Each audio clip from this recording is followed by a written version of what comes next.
all those present that their words and actions will be broadcast to a wider audience, and certain conduct is unacceptable and will not be tolerated.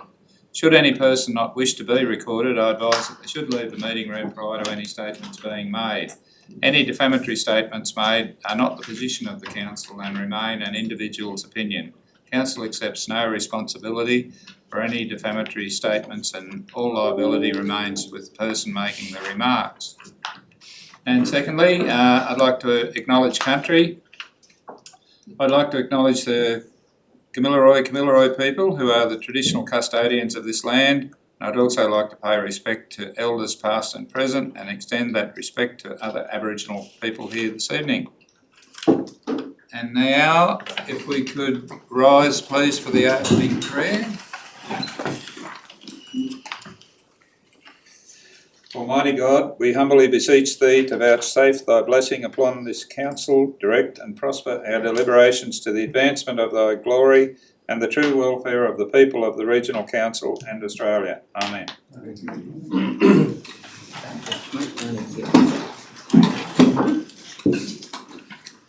So, councillors, I'd like to formally open the meeting, and the first item on the agenda this evening is apologies and leave of absence, and as we are all in attendance, we have no apologies and we have no leave of absence tendered.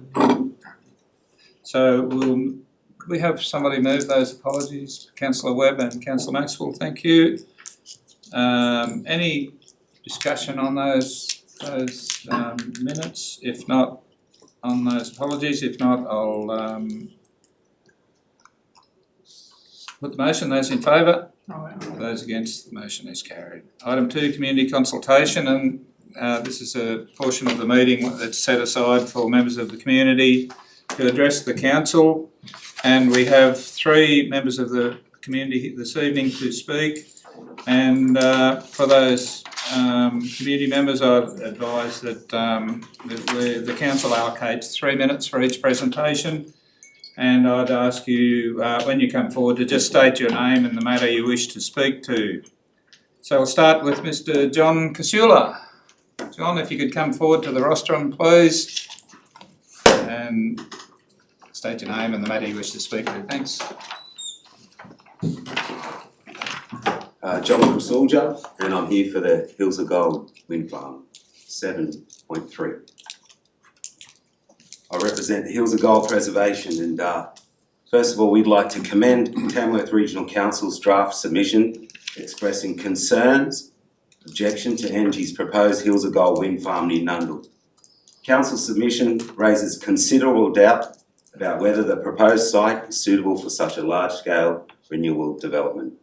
Sunday the 7th of February was the 3rd year anniversary of the proponent making this development public, yet the proponent's EIS lacks critical engineering, detail for new roads to transport turbine components, direct and indirect biodiversity and heritage impacts, and accurate site-specific soil information with consequences for turbine and road building.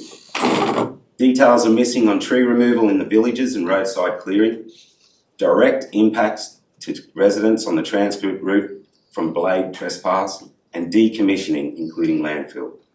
The environmental impact statement describes extensive disturbance and clearing of 513 hectares, removing koala habitat, pre-European old-growth forest and remnant native vegetation, and ignores potential impacts to Ben Halls Gap Nature Reserve and Crawley National Park.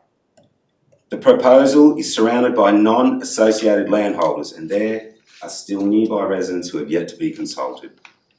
The EIS understates the impacts of construction, traffic, noise and visual amenity, while overstating potential benefits such as ongoing jobs, which cannot be realised without significant adverse impacts to the local community, the existing tourism and the existing use of the range and the environment. Tamworth Regional Council supports renewable developments with its involvement in the Dungowan Dam pumped hydro energy storage, approval of Tamworth Solar Farm and support for Manila Community Renewable Energy.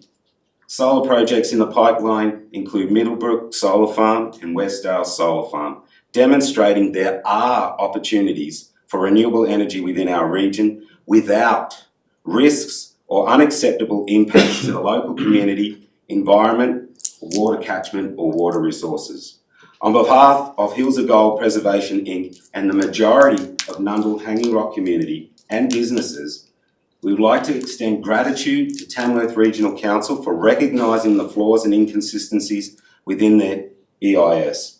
We would like to offer our encouragement and support to Tamworth Regional Council in approving this draft submission tonight and in lodging their submission response in order for Council's concerns to be heard, noted and properly assessed by the DPIE. We sincerely thank you, ladies and gentlemen, for preserving the Hills of Gold. Thank you. Thank you. And councillors, the next speaker this evening is Mr. Brian Tomlin.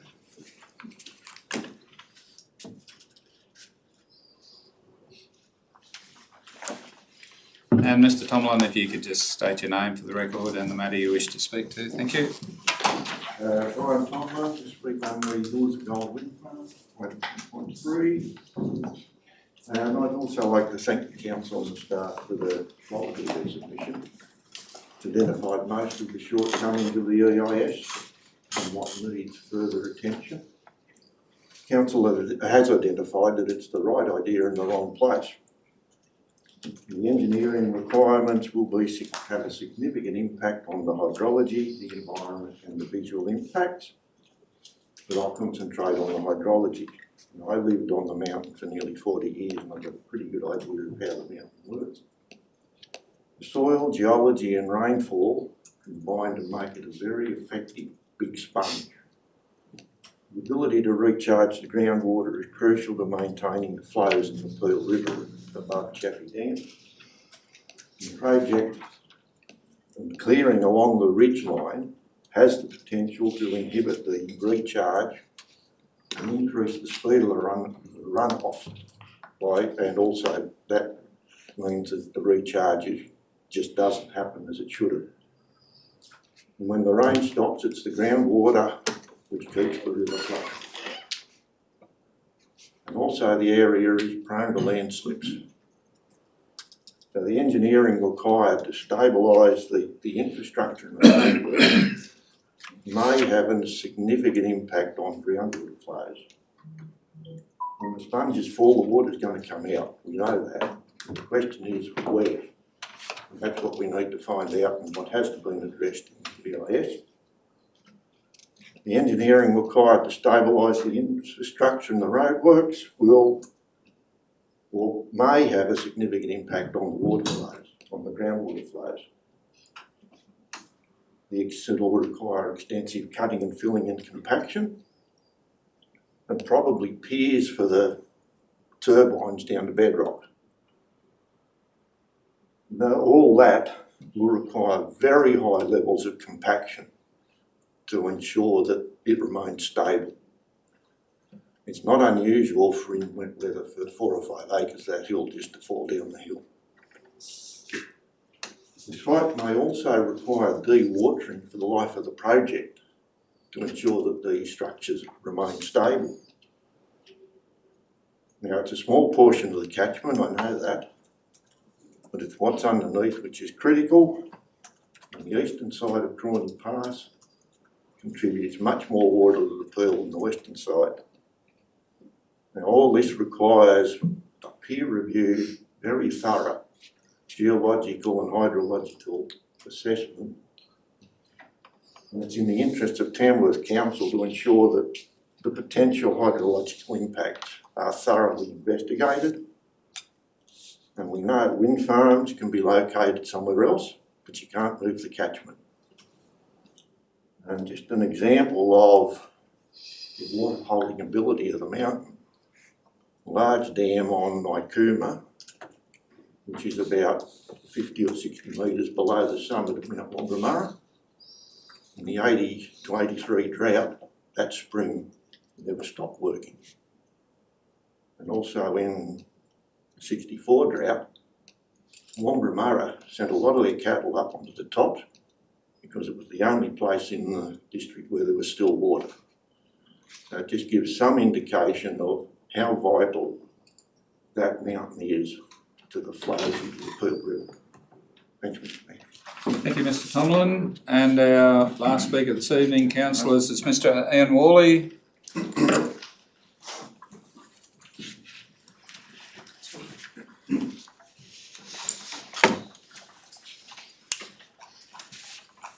Thank you. Thank you. Ian Worley, and I'm going to speak on 7.3, the proposed wind farm development at Mundle.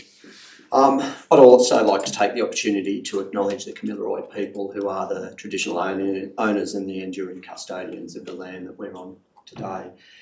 I'd like to speak to support Council's statement and annexure. It's clear and it's concise. As a neighbour and an affected person by this project, I have to say I'm glad that Council has not taken any sides in this matter, but has rather relied on the facts or the lack of facts within the EIS. That Council has allowed its experts to take the time to look at the EIS, to review the EIS and its appendices, and find out what is omitted and what is going to provide many, many challenges that have not yet been explained. What is fact is that the proponent has actually known about this development for around 12 years. They've had 3 years to put together a DA and have it submitted, yet they have not shown the respect to the local community and the residents in terms of putting together a DA that explains clearly what is going to happen and how that is going to happen, and then the impacts that are going to be felt by the local community. I'd like to thank Council again for their diligence. They have actually shown that they've shown in terms of investing the time, the people hours, allowing Council's experts to critically review what is going to happen or what's proposed to happen, and to put together a list of concerns based on the information that was provided or the information that wasn't provided. And I thank Council so much for doing that and working with us as residents of the Mundle area. I would like to ask that Council actually pass a motion to submit this as an objection with the DPI. Council has invested a huge amount of time and energy into reviewing this carefully, and it would be terrible to see that wasted. So I would ask that Council pass a motion to submit the statement and the annexure as an objection to this development in its current format to the DPI, so that the correct processes can be followed, it can be presented to the proponent, and they will have the opportunity to respond to that objection. So thank you again, Council. It's great to see that you are taking the concerns of residents into account, and appreciate very much, as an affected person, your work in this matter. Thank you. Thanks, Mr Worley. And councillors, that concludes community consultation. We'll move on to item 3 now, minutes of the previous meeting. Mr Mayor, just a clarification that the last speaker was in support of the recommendation, not opposition. Yes, thanks. That's listed in the community consultation. The speaker was actually in support of the recommendation. Yeah, so You could just change that for the record. Thank you. Thanks, Councillor But we Rodder. can change that. So can we have a mover for the minutes, councillors? Councillor Wilson and Councillor Betts, thank you. Any comments or matters to be raised from those minutes? If not, I'll put the motion. Those in favour? Aye. Those against, the motion is carried. Item 4, disclosures of interest. Any councillors have any disclosures? Councillor Rodder? Thank you, Mr Mayor. Item 8.1, just would like to register a less than significant non-pecuniary interest as the department that would oversee this is my employer, but as it is DPIE Water, I have nothing to do with that part of the department, and will certainly remain in the chamber and participate in discussion. Thank you. Any further disclosures, councillors? Councillor Impey? Oh, look, I am denied about this. It's not significant at all, but item 12.10, 12.10, the closed business paper. I was an employee of Joplin Plus, one of the organisations mentioned in the report, for a period of 7.5 years, and ceased my employment with them back in 2006, so it's less than significant. Not. Thanks, councillor Rimpey. I'd agree with you. Stay in the room. Yes. Councillors, if we have no further disclosures, we'll move on. We have no mayoral minute and we have no notice of motion. And that brings us to item 7.1. Move Councillor Rodder and Councillor Maxwell. Thank you. Councillor Rodder, do you wish to speak to your motion? No, thank you, Mr Mayor. Any councillors wish to speak against? Any councillors wish to make comment? Councillor Rimpey. Just a quick one. Look, I love these sorts of things. I think it's very creative. Whoever came up with the idea of a cartwheel way for a name of a street, I think it's wonderful. And I will add that recently I turned 50 and about 2 years ago we hosted a little competition as part of one of our university tours, and I actually won the cartwheel competition for the most number of cartwheels in a row, 7. And but anyway, I think it's a wonderful thing to see this happen. Right. That's why they chose it. Named it after you. Thank you, councillor Rimpey. Any further comments, councillors? If not, I'll put the motion. Those in favour? Those against? Motion is carried. Item 7.2, Councillor Wilson and Councillor Rimpey, thank you. Councillor Wilson, do you wish to speak to your motion? Just a couple of points, Mr Mayor. You'll notice that there's two things. There's the appointment of new members to the Heritage Working Group, but there's no period of appointment. The discussion was on 3 years, so that was out of cycle with council elections, and also the proposed components of the 3 new members. One was to be represented from the Aboriginal community, one from the Historical Society, and one a community member generally. So just for clarification. This year, of course, it's we have awards, heritage awards biannually. This is the off year. COVID changed a lot of things, but however, this year there will be a festival, but it'll be strategised in such a way that it won't be impacted by any variations that occur with COVID regulations. So we're quite looking forward to that. Thank you. Any councillors wish to speak against the motion? Any councillors wish to make comment? Councillor Inglis? Mr Mayor, just an observation. I noticed in the next year too, only 3 community members. It sort of doesn't seem a lot to me. I would have thought that a committee of that nature would be, you'd open up to be a little bit more than that. And the other matter, just, I think Councillor Wilson might want to comment, but I noticed in the minutes there was going to be a statement and significance report on the Mechanics Institute building to be prepared by today. I noticed the date is. Can I ask where that's at? Yes. Mr Mayor, that's arrived. That's come from our Heritage Advisor, Claire. So it's arrived, and I'm prepared to circulate that with the to the councillors, and also make a public statement, put it in the public, if that's appropriate, if that you choose. So it's certainly been done. It's here, and I'll ensure that you get a copy of that. Thank you. Any further comments? If not, I'll put the motion. Those in favour? Aye. Those against? The motion is carried. Item 7.3, move Councillor Inglis and Councillor Webb. Thank you. Councillor Inglis, do you wish to speak to your motion? Just a few comments, Mr Mayor. Limited time that we have. Notwithstanding that this DA will be considered by the IPC, we as the local government authority are able to lodge a submission on behalf of our community. In forming an opinion on this DA, for me as a councillor, there are matters I must consider and there are matters I must not. Matters that I must not consider are the private interests of the applicant, the commercial viability of the project, the potential competitiveness of the activity in the marketplace. My love of renewables, my love of cheaper electricity tariffs, and my objections to large government subsidies for private enterprises are not relevant because they are not planning considerations. Matters I must consider are environmental impacts, social and economic impacts in the locality, the suitability of the site for the development, any public submissions, and the public interest. To ensure a rigorous and impartial assessment of all these factors requires the applicant to provide a sufficient level of informed detail. The applicant has failed to do that. In particular, regards the suitability of the site for the development.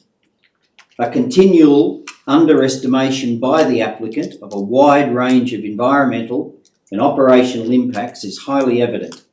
The applicant repeatedly justifies a lack of meaningful, important detail, a lack of scrutiny, a lack of examination, and a lack of clarity as something for later on.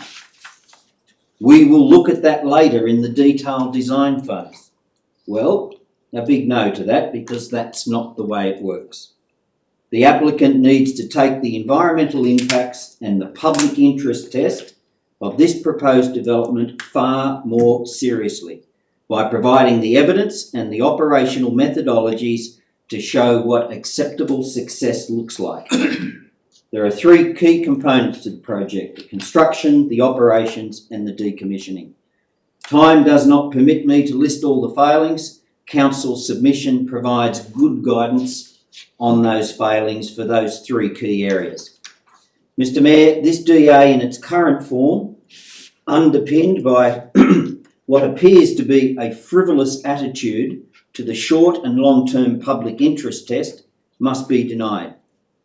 This DA not only qualifies for the NIMBY test, not in my backyard, but in speaking to many people for Nundle, I've determined that it qualifies for what I'm calling the 9 test. Not in Nundle ever. Thank you. Thank you. Councillors, does anyone wish to speak against the motion?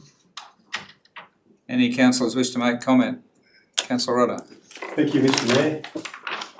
I congratulate the staff for this report, and I'm pleased that councillors have had an opportunity to address this important matter. I'm not against large renewable energy turbines or indeed solar installations, but they must still be appropriately constructed and located in the right location. I was shocked to see the damage caused by premature clearing of native vegetation on Morrison's Gap Road and elsewhere, which I believe was a reckless attempt to mitigate obstructions to the proposal and preempt an approval. I certainly believe the next iteration of the TRC LEP should reclassify some of the current RU1 zones of this area to environmental protection. I realise that our nation is facing both energy and environmental challenges now and into the future, but I fail to understand how we fix one part of the environment by destroying and desecrating another in the process, be it native flora or fauna or vegetation. There is no decommissioning or remediation plans at the end of the project's life, which I think is quite concerning. I believe this project in its proposed location has adverse and unknown impacts on the land of high biodiversity significance, heritage and tourism that ultimately requires the protection of aesthetic values and includes land identified as critical habitat under the Biodiversity Conservation Act 2016, and it should be rejected. Thank you. Thank you. Councillor Wilson. Mr. Mayor, I too can't support the development that's been submitted to us, and I totally support our submission. I'm a fan of wind generation generally and renewables, however, and it's proven to be a clean and efficient and effective way of producing energy. However, it needs to be located in the right position. Hanging Rock is not the right location, and I don't support this development. Despite a lengthy submission, the lack of critical information and consistent lack of detail causes huge areas of concern for me. And to summarise some of my concerns, the local physical environment, certainly flora and fauna, have not been described adequately, and that's highlighted by the large questionable clearing that's already been done. Major and intrusive construction on the road network and future safety of travellers. The pollution of and the impact of local water systems, as was highlighted too by our speaker, and the location of it at the headwaters of the Peel River, and major and inescapable erosion that's likely to occur, the impact on farming and agricultural activities, the loss of physical and built heritage, including the visual heritage, the breakdown of social and community cohesion, cooperation, and the function of a village as a positive and friendly community, and I think that was certainly understated in this DA. I have particular concern over the industrial production of concrete. Hundreds of thousands of tonnes of concrete will have to be batched up there in batching areas. And the impact of those alone is absolutely enormous. In a changing world, as a community, as part of a nation, there are times where we have to accept compromise or changes in order to facilitate development and ensure a sustainable future for us all. However, compromise doesn't really mean disregarding our responsibility. To support this development as it's been presented in its all its form is to absolve our responsibility in this area. It's critical. And I have to admit, I actually changed my mind on this development. I supported it initially, but going through the EIS, listening to submissions, looking at the area, there's no way, if we accept our responsibility, we can support the positive progression of this EIS. Thank you. Any further comments? Councillor Webb? Thanks, Mr Mayor. I probably should state from the very beginning, I'm not a supporter of wind farms. I think I don't think they're a good thing. I don't think it's a good way to spend money and generate energy. But I have to say, in this particular case, my objections to this wind farm have absolutely nothing to do with that, the fact that I don't like them as a whole. I think this is a terrible location for any such development.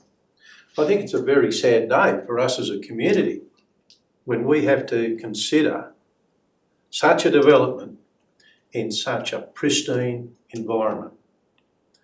It's absolutely dreadful to see, as one of our previous councillors mentioned, some of the clearing that's been done up there already in preparation for what might be seen as an imminent, approval. I think I'd like to say to the staff, through you, Gina, and to the rest of the staff that did the work on this report, a very good job in identifying all of the critical issues that haven't been addressed in this particular application. I think that in itself tells me that this development will be a failure and will impact on the environment in such a way that it will be, the impact on the environment will be that we'll be there forever and a day. We've got old growth timbers up there, we've got fauna and flora that will never be the same again if such a development was allowed to proceed. I think that some of the stuff in the report that the council addressed is just 100% spot on. I think things like the employment considerations that are written up and the numbers they're talking about are, I think, a pie in the sky. And I say that because we look at what's happened in other areas with other wind farms that have been developed, and it hasn't really eventuated. Most of the people that come and work on these projects are skilled people. They fly in and they fly out. I've been on the plane many times with the experts that actually work on these particular developments, and that's what they do. That's how they make a living. I think that the whole application just falls so far short of what any reasonable person, any reasonable thinking person would accept as appropriate. I mean, all of the things that other councillors have spoken about that have been left out, we'll get that after, we'll attend to that after the thing's approved. Do we as a council ever accept that with other developments? No, never. Because we're here representing our community. We want the best deal for our community. And if somebody puts a development before us, a development application, we have to make sure that all the T's are crossed and all the I's are dotted so that we can sit comfortably with the recommendation that we might come forward with. When this goes to the Independent Planning Commission, they will have to do the same thing. And I would think that if they don't do what we've done in our submission, then they're falling way short of what their responsibilities are as a planning commission for the state of New South Wales. Way short.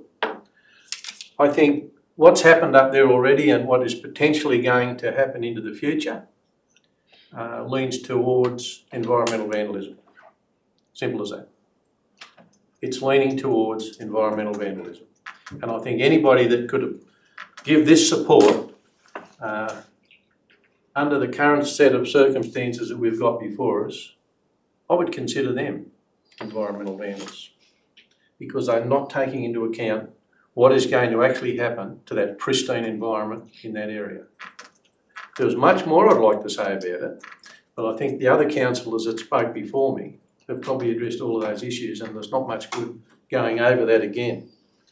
So the only, in finishing up, Mr Mayor, I'd just like to say that in decommissioning and or rehabilitation of the site following the 25-year lifespan that it might have is barely mentioned, and I think that in itself tells me that there's probably not a lot of consideration being given to that and how they would pay for that after this thing has finished its useful life. And I think that in itself is could be a real impost on that community up there in 25 years' time. And I think that for that, we've got to look after the ones that are coming after us and make sure that they're not left with an absolute mess. Thanks, Mr Mayor. Thank you. Councillor Betts.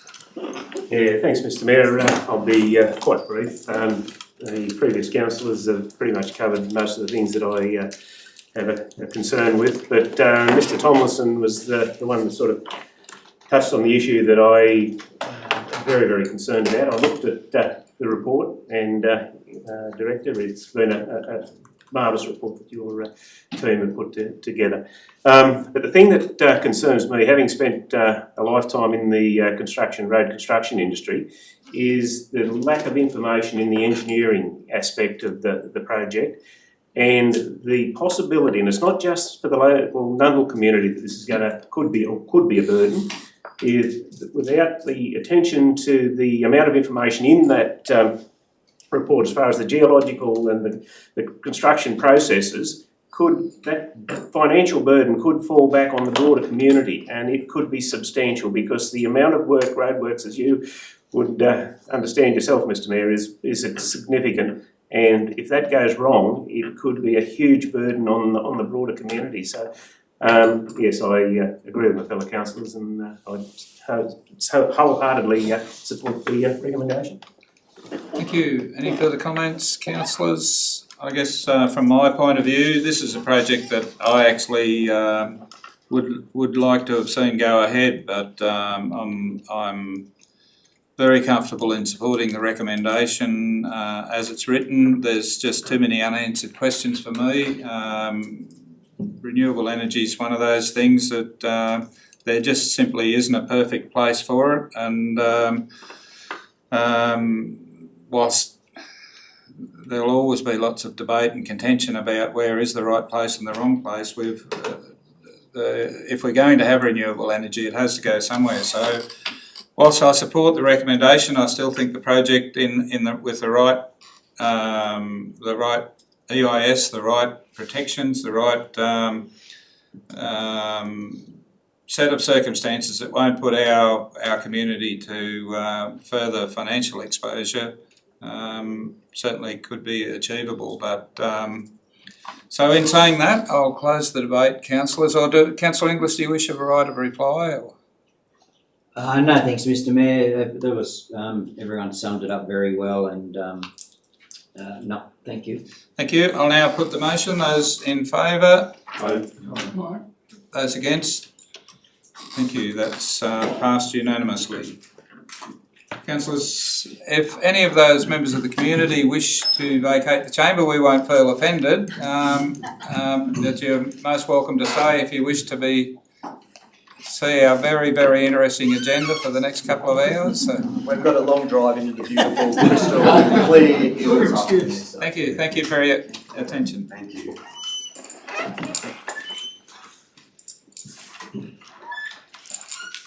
Councillors, that brings us to item 8.1.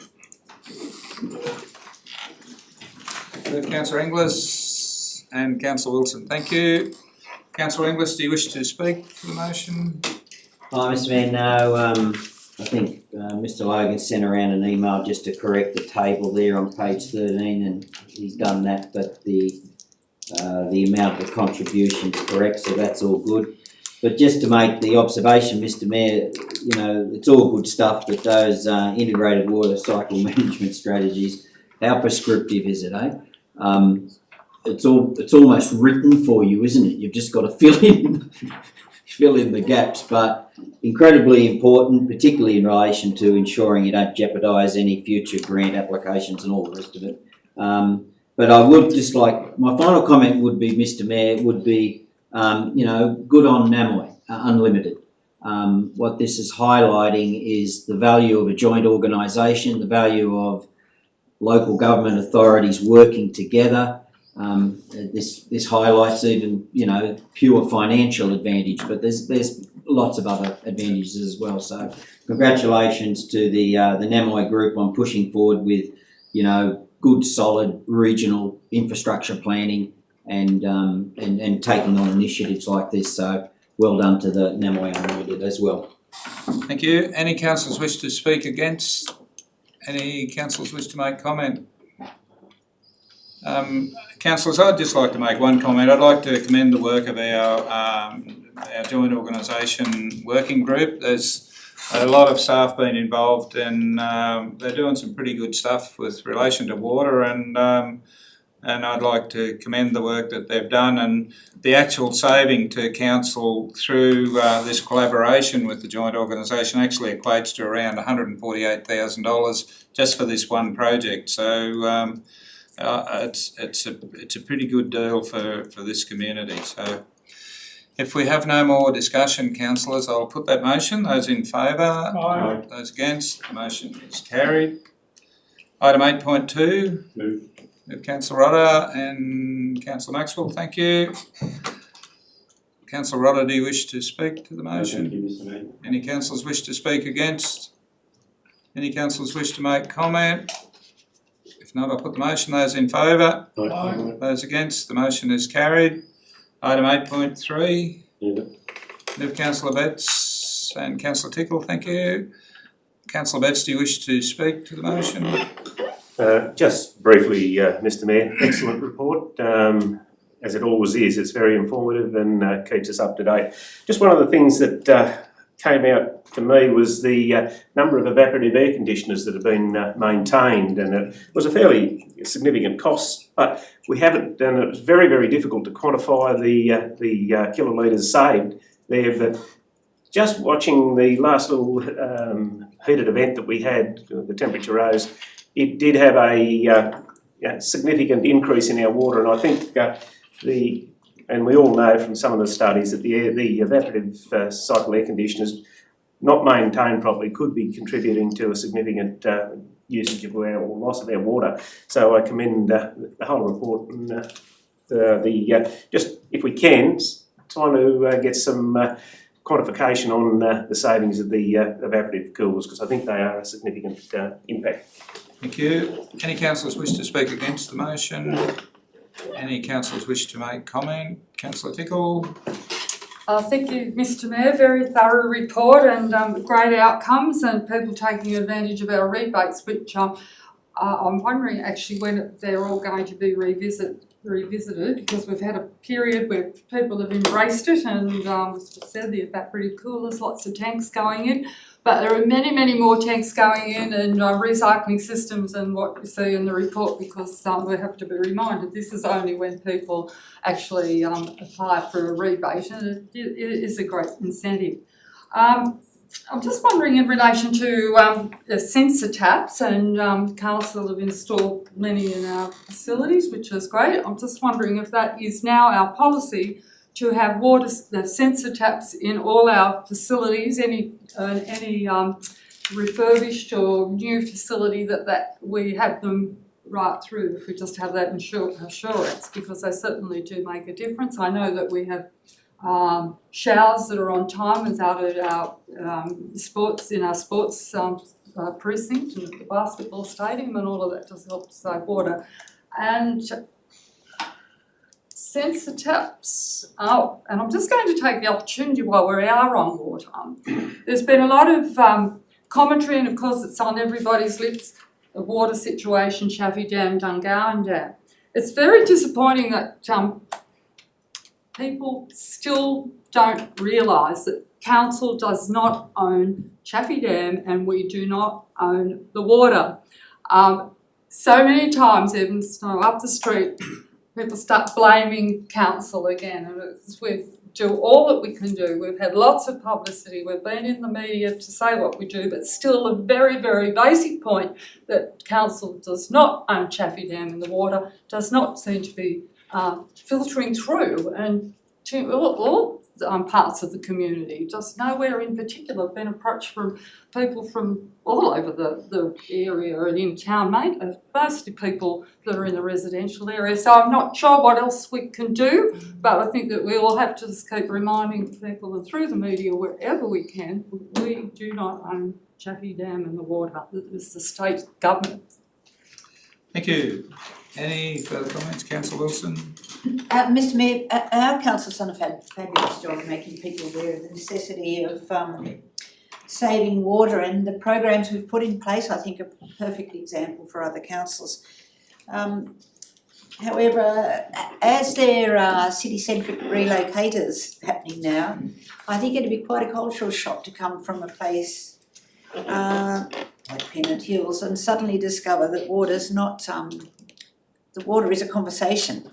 It's not something that's just there like flicking a switch, and we need to be mindful of it. So I think we need to keep up all we've been doing and make the new generations aware of their responsibility, our responsibility, but also the great programs we've got in place. And despite the bigger conversation that's going on with water, as robust as it might be, we can feel sound in the way we've approached water and water conservation. And all of these things boil back to energy, climate and future sustainability, and they're just critical. Thank you. Councillor Webb. Thanks, Mr Mayor. Good report again, always is. I think one of the highlights of a report like this on a regular basis actually enables us then to demonstrate to the community and government alike that we're doing a lot of work to try and reduce the waste of water within our community, and I think that's very important. I hear what Councillor Tickle said about the ownership of the water through Chaffey Dam, and I understand there was a survey done not that long ago and that still half the people in town think that we own the water. So yeah, I don't know how we get that message across, but we need to make sure through our media partners that they get the message out whenever they can that the water is actually owned by the state and we're actually a customer of the state in taking the water out of the dam. I think all of the measures that we've mentioned here are good. Like the sensor taps are actually saving quite a lot of water. But one thing that takes my mind a bit is the fact that the comments that I've got about that green grass, artificial grass outside Hopscotch down there. Now, yeah, it saves a little bit of water, saves quite a bit of water over a couple of years, and that's great. But the people that go down there and look at it and say, how good does this look? It's easy to clean. So it's not only saving water, it's saving labour. I was surprised at the cost of it. It's not that expensive. So we must have some good purchasing officers, Mr General Manager, have we? I thought that was a very good thing to do down there for that amount of money. And we probably need to start looking at some of the other areas where we can actually probably do some of that stuff where it's possible and practicable. But generally, I think we should be focusing on, as councillors, taking out of this report and letting the members of the community know when we're talking to them all of the things that are happening here, all of the things that the staff are doing, all of the things that we as a community can do to save water and make the water that we do have last that little bit extra longer. Thank you. Any further comments? If not, councillors, I'll put that motion. Those in favour? Aye. Those against? The motion is carried. Item 8.4. Councillor Inglis and Councillor Webb, thank you. Councillor Inglis, do you wish to speak to your motion? Mr Mayor, just to note that I was in attendance on the minutes there. I'm not down as being in attendance, and I was. You might remember I asked a whole lot of pesky questions, but I was in attendance at that meeting. Yeah. Thank you. Any councillors wish to speak against? Any comments? Councillor Wilson? Mr Mayor, if we thought we were going to be reading reports on the airport that we're receiving now and problems we're considering now, if that was suggested a year ago, we thought we were fairly optimistic. We had all sorts of exciting things happen, we just wouldn't have believed it. And it's a lesson to us how quickly life changes, how quickly the economic environment changes and the social environment.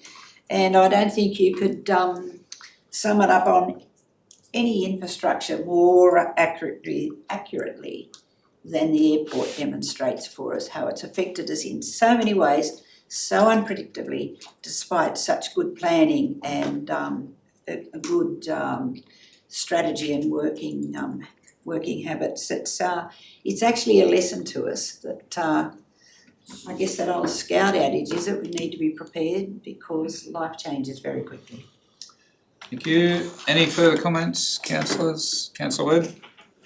Just a quick one, Mr Mayor. I don't really think that the community just realise just how important that asset on the councils is to the whole community. It's one of the most important assets that we've got, and we're one of the very fortunate communities in the state of New South Wales to have such a magnificent asset. So I think I would encourage community members to pay attention to what's happening out there, and if there's anybody out there that can help us with some ideas to get the airport going in a way that's going to create some more, I guess, income, generate more income for the future, I'd be happy to hear that. I'd really like to hear that. We're working with some members of the community about general aviation, and that's fine. One of the disturbing things I heard the other day was that Coffs Harbour have actually sold their airport, and there's quite a lot of conjecture over there about what a bad decision that was. This council, for many, many years, has always walked away from any thought of selling all that infrastructure out there because it is such a vital piece of infrastructure for this growing economy, especially now with the Global Gateway Park and the Hunter Lands development across the road and other stuff that could come as a result of it. So I think if we can just get that message out to the community, just how important this piece of infrastructure is to our city and to our community as a whole. Thank you. Any further comments, councillors? If not, I'll put the motion. Those in favour? Aye. Those against? The motion is carried. Item 8.5. Mr Mayor, before you take a move, we might just get a quick comment from Mr Resch on this report. That's okay. Thank you. Mr Resch? Thanks, through you, Mr Mayor. Just to clarify to the councillors, in the commentary of the report, it says that the bridge contractor, Tobco, was made an offer if they wanted to use the dwelling that's owned by council on the residual land, and they've recently told us that they don't want to do that now, and they'll just take up paid accommodation in Manila in the motels or hotels, and which is probably better for Manila, but just to clarify that in the report, Mr Mayor. Thanks. Thank you, Mr Resch. So move for Councillor Maxwell and second Councillor Impey. Thank you. Councillor Maxwell, do you wish to speak to the motion? Yes, Mr Mayor, only really just to comment how good it is to see this actually happening at long last, and the progress that's been made not only by our staff doing the road works but by the contractors doing the bridge. It's just absolutely fantastic. Thank you. Any councillors wish to speak against the motion?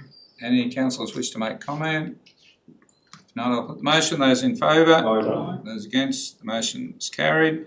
Item 8.6. With Councillor Wilson and Councillor Betts, thank you. Councillor Wilson, do you wish to speak to the motion? Any councillors wish to speak against the motion? Any councillors wish to make comment? If not, I'll put the motion. Those in favour? Aye. Those against? The motion is carried. Item 9.1. With Councillor Inglis and Councillor Rodder, thank you. Councillor Inglis, do you wish to speak to the motion? Mr Mayor, just to make the observation, I was listening to a speech by Governor Lowe of the Reserve Bank only a matter of days ago, as you do, and he mentioned that he can't see any prospect of an increase in the cash rate until 2024. That makes me very sad, Mr. Mayor. I guess. Thank you. Any councillors wish to speak against the motion? Any councillors wish to make comment?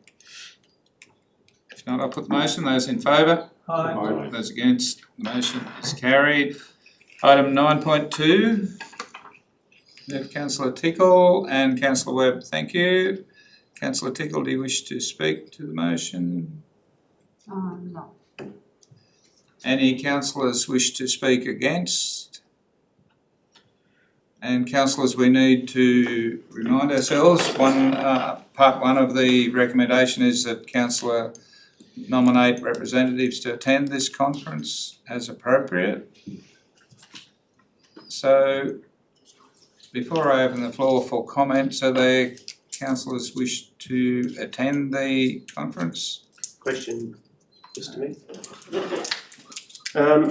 The conference said it's going to cost X amount for the accommodation, but also the flight down there. Are flights going to be available, and does it mean that we might have to stay an extra night, or do you have to drive down or back? Is there any sort of thought on that? Councillor Betts, I guess my answer to that would be that's in the laps of the COVID gods, and Otherwise, Councillor Betts don't want to fly. that conference is mid-June, so it's a fair way away in COVID terms, so I can't answer that, I'm sorry. I'll put my name forward, Mr. Mayor. Thank you.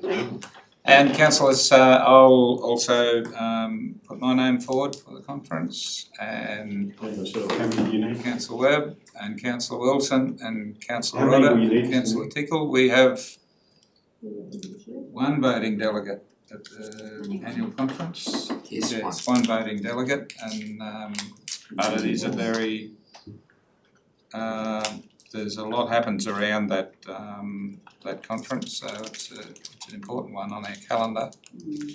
So if we don't have any further, I'll open the floor now for comments. Any comments, councillors? Yeah. Councillor Webb? There's a good few going by the look of it, Mr. Mayor, which is good, but I think we need to put our head down and think about a couple of issues that are facing us, and I won't go into them tonight. There are a couple of issues that we need to attend to, and we need to attend to fairly quickly over the coming months. And I'd like to see some conversations between the General Manager and some of the councillors about what we might need to do if we're all going down, in terms of what ministers we need to try and get, I guess, an audience with, because there are some issues, and I can think of them, some of them. We need to organise those audiences sooner rather than later, so that there's 800 roughly, or 600 or 800 go to these conferences from many councils, 560 councils across Australia.